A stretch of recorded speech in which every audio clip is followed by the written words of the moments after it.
And our word for today on this Tuesday, the first week in Ordinary Time, this Tuesday, January the 14th, our word for today is authority. Authority taken from our gospel reading from the Gospel of Mark, chapter 1.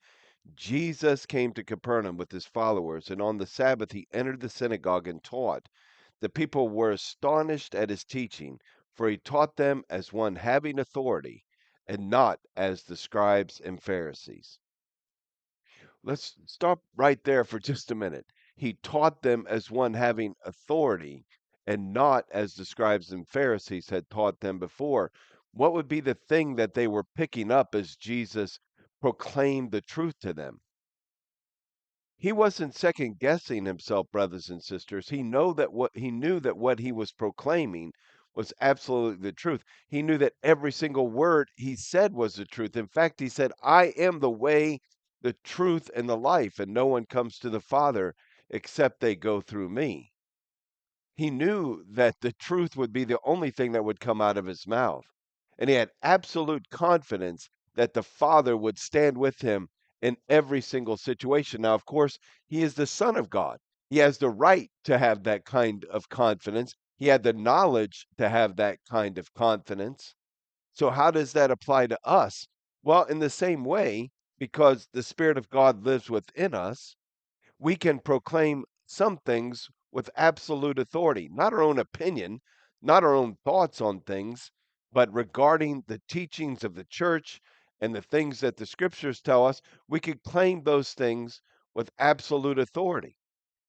Again, not mixed with our own agenda, not mixed with our own ideas, but when we are proclaiming the truth as has been passed down from the apostles all the way to us, being protected by the church that Jesus himself founded on the apostle Peter, with the promise that the gates of hell would not prevail against her, we can speak with that same authority. We can speak with that same confidence, with that same assurity. Only in that area. Let me be clear. Jesus could speak in that way on everything that he ever said. Because if Jesus were to say to a tree, be uprooted and thrown into the sea, that tree would be uprooted and thrown into the sea.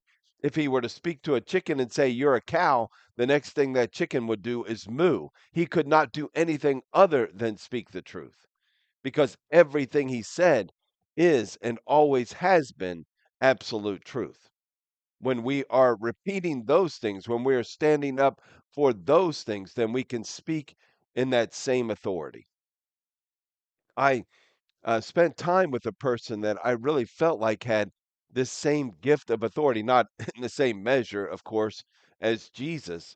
But for many years, I worked with Mother Angelica, the foundress of EWTN. And when she was teaching, when she was sharing those truths on her television show and in other settings, she seemed to have a confidence that just surpassed the normal human confidence that we would have. She spoke, as it were, with absolute authority, knowing that Jesus would always be um, could be counted on to speak in and through her.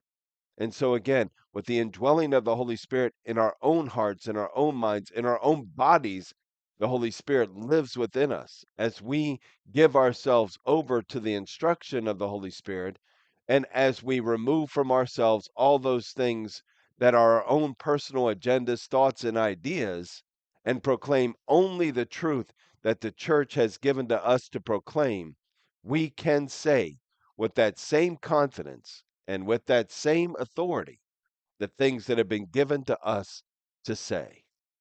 Authority, our word for today.